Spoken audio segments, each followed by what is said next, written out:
Hey guys, welcome back to my channel.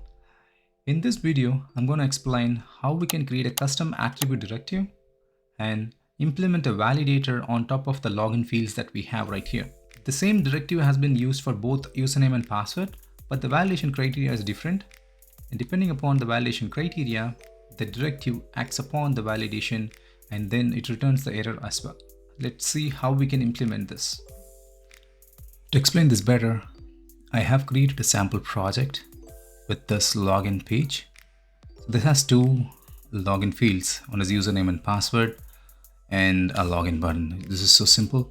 This is using a bootstrap. I'm using bootstrap right here with reactive forms. If you look at here, I have the form group and then the form control right here. And if at all the form is valid, we'll be displaying the login button, and then the same thing is configured right here. What I'm going to do now is I'm going to create a validator and a directive that can validate and also format the fields that we have right here, the username and password field. So right now we don't have a rounded border for this input box. So let's create a directive. So this is going to be the directive that I'm going to create, nggd custom login field. So this is going to create a directive right here. So if you look at here, this is annotated with @directive. This makes it as a directive. And then if you see here, there is a selector. So this selector can be anything. So you can provide an element tag, or you can also provide the CSS, if not CSS, and there is many varieties that you can select. How we use jQuery to select an HTML element, right? The similar way you can do this selector. You can just consider that as a selector. So here I'm just using a custom tag. So I'm going to use this custom tag inside our the input fields. Okay, so I just use this. So in order to apply the directive, you have to import that. So this is my standalone component. So I'm just going to import the custom login field directive. Okay, I'm just going to save it, and I'm going to save this. So there's not going to be any effect. So what I'm going to do is I'm going to access the element. So to access the element, just going to do element, and then you can say element ref from Angular core. So this is going to provide the elements that are selected by the selector. So I'm going to apply the border. So what I'm going to do is I'm going to use the ng after view init lifecycle hook. Init. So I'm going to apply this dot element dot native element dot style dot border radius, right? So you have to type like this. So if there is anything which is having more than 2 words, so you see that how I written border radius, you have to do this. So you don't need to put hyphen, instead just capitalize the next word, right? And then I'm just going to give 8 pixels of border radius, right? After I save it, yep, there you go. You see that the border has been updated. And let me have the border color something different, right? This dot element dot native element dot style dot border. So I'm going to give the border as consider this 0.5 pixels solid gray, right? And then let's save this. It should reflect there. There you go. It looks much better compared to the other one. And you can also apply padding into the element and everything you can do. You can explore whatever you want. But for now, this is how you will access the element using the selector. This custom directive also updates the style. You can also attach an event listener, the host listener, to react to events that you're performing on top of that element, right? So you can do that. So for now, we focus on creating the validators. So let's go ahead and implement the validator for this. I'm going to use implements validator. So when you're doing this, you have to implement 2 methods for this. So if you look at here, it's a validate and then register on validator change. So whenever there is a validator change in runtime, let's say you are pulling the conditions from database, and depending upon the application that you are working on, if the validator changes, then the validator on change, the register on validator will get called, right? For that to work, we will write few more methods. Before that, we will write the validate method right here, and we will also include ng on changes to listen to all the changes that are getting performed, right? Before that, let me create a variable, right? Let me name it as criteria. Criteria is going to be of this type. It's gonna have main length of number, and require lowercase. It's going to be a boolean, and similarly require uppercase. It's going to be a boolean.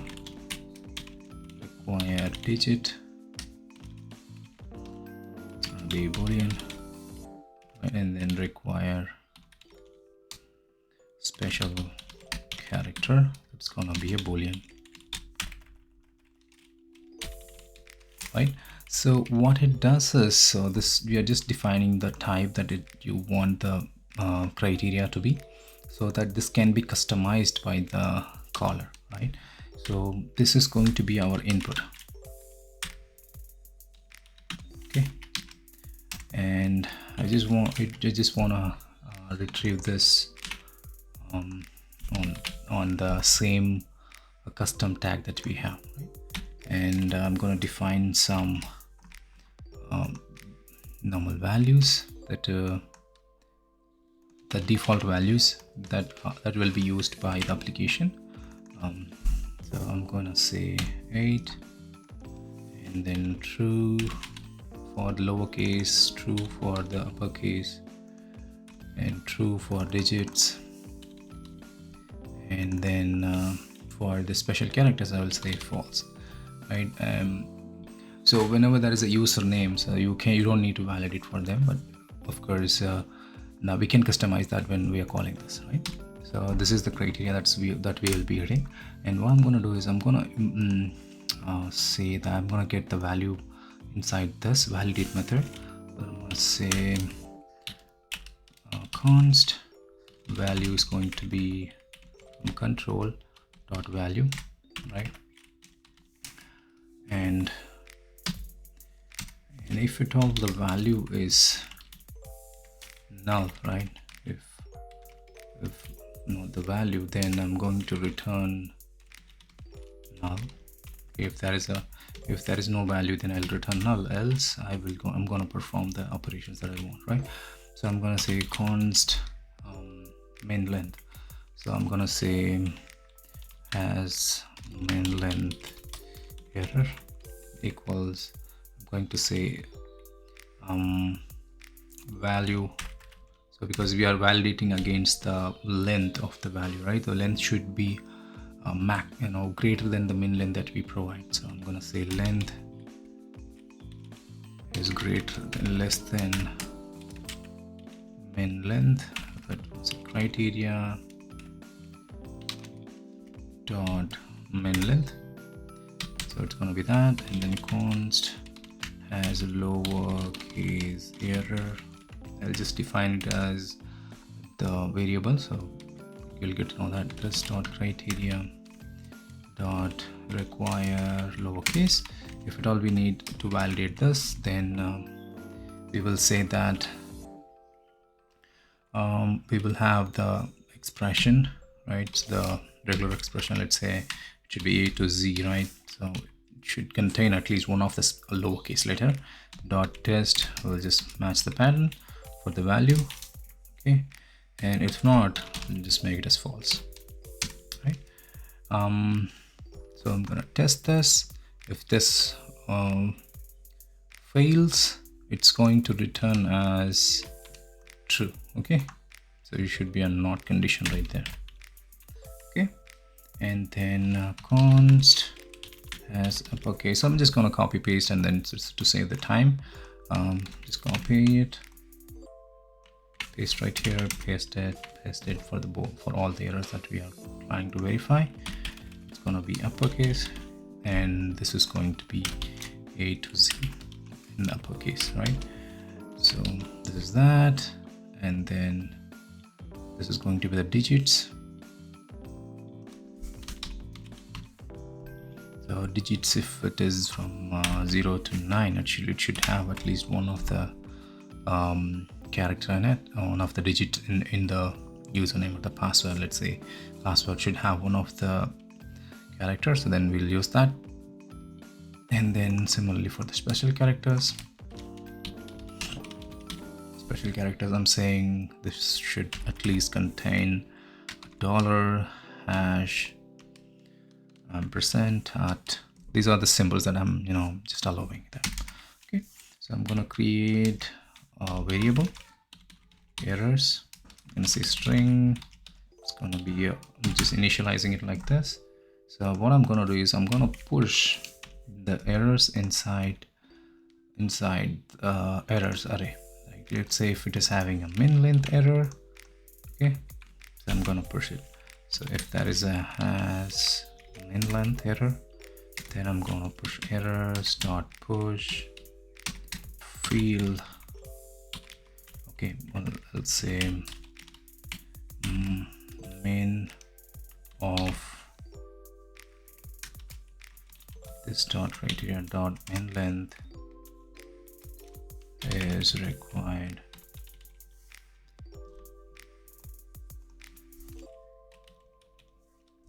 And length is required. Okay, like this. And similarly I will say if as uppercase error, then errors dot push.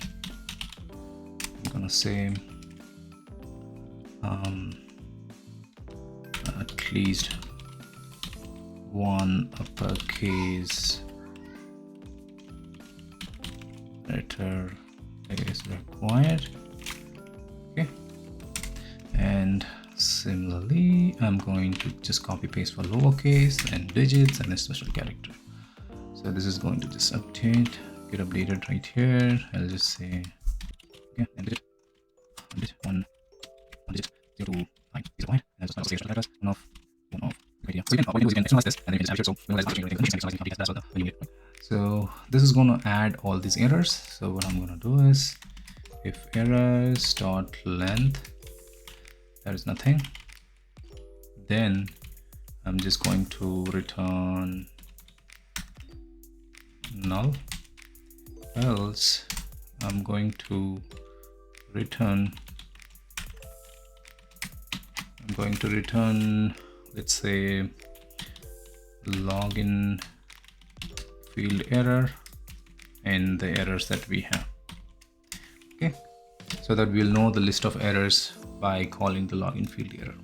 Okay, so this should work for the validation until we are not changing the dynamic validator, and I'll also let you know how to do that.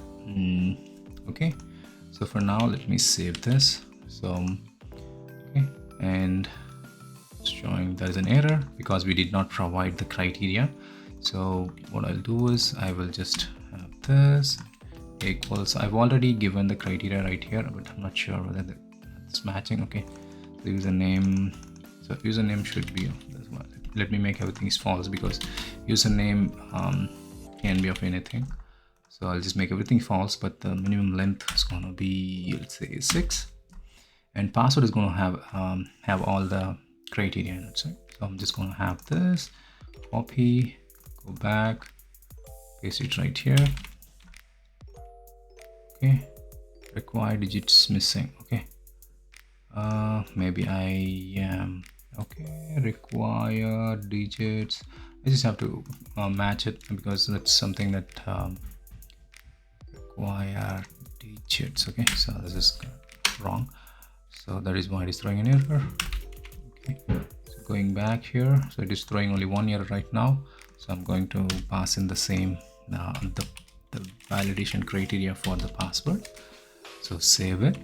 So at this point the application is not throwing any error, but it's not going to validate because we implemented the validator, but we did not provide the validator we did not attach this validator to the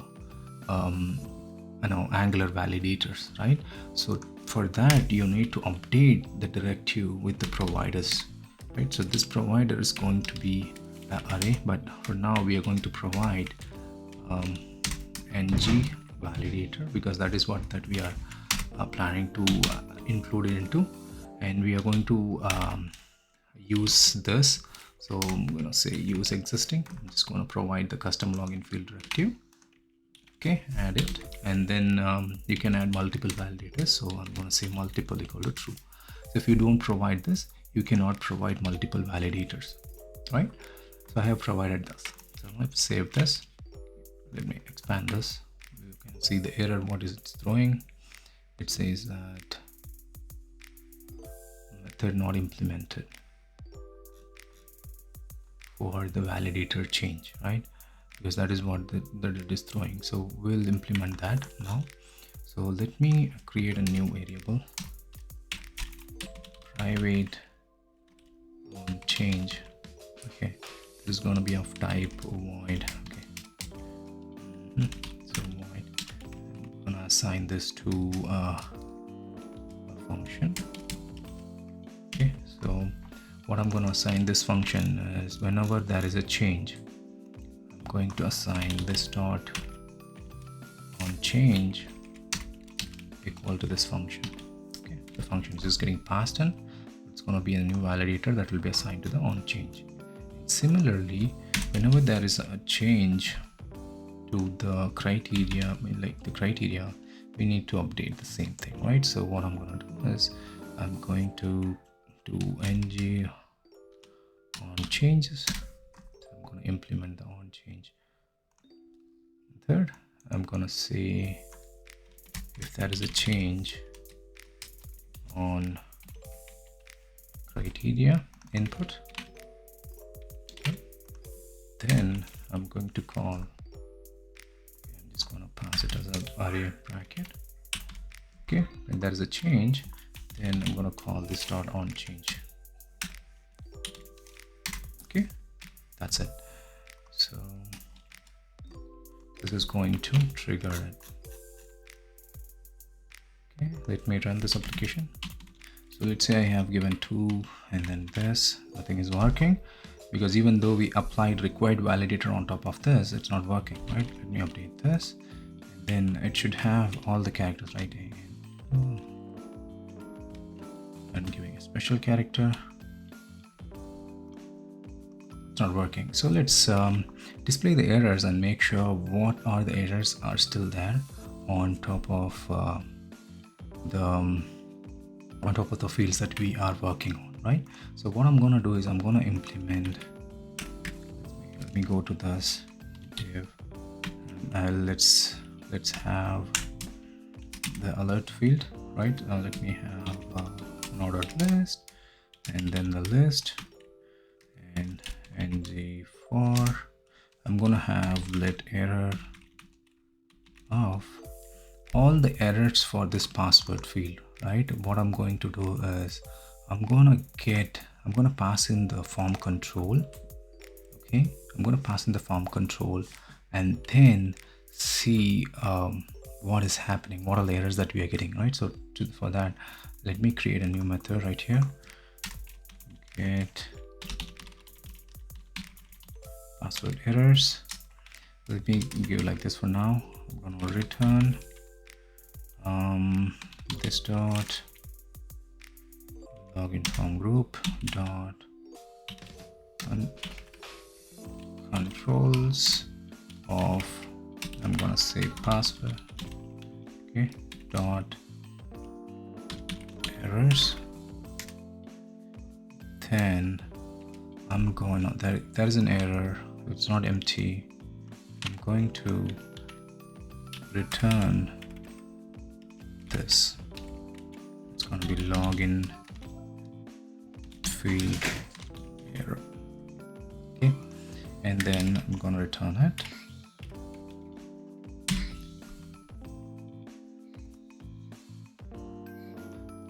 Okay, so this is going to give us the list of errors. So you can also just do this, copy this, go to the HTML code and then paste it right here and then close this.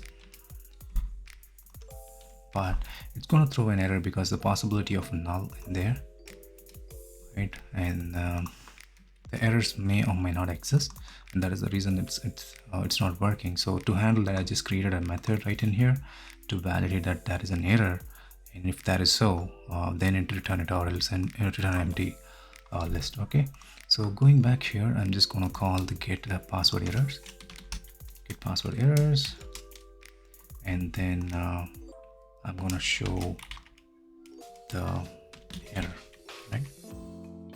That's it. So once you do this, you go back to the, I have to save the app component. Okay, done. If you go back to the, right here, so let me type in, so it's showing the error, right? What all things are missing. So let me put password, number, so this one goes away, but let's update this.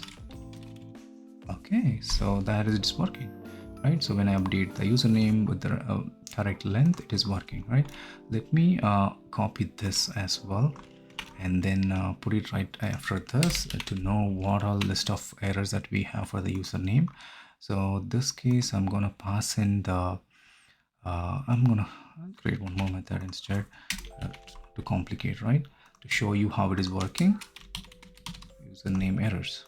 So copy this, go back, paste it, and then save it. So this is going to show the errors for the username as well. So I'm gonna type in, no, it's not displaying. Yeah, because it's username and right, save it, go back and type in. You see that minimum of 6 length is required, right? And then if you type it here, it's showing correct one. Similarly, what we are going to do is we are just going to update the alert, so that let me add the bootstrap class to the HTML which is showing the error, right? This I'm gonna display this only if there is errors, right? So copy this, paste it right here, do the same thing for this one. Copy this, paste it, save this, and now you should see the classes also applied for that. Set this, nothing is there. Okay, let me put it here. Oh, there's some error, there is something going on. Let's debug that. Okay, so it's showing an error on this length because it's not returning anything, right? So initially it's not returning anything, so I'm gonna say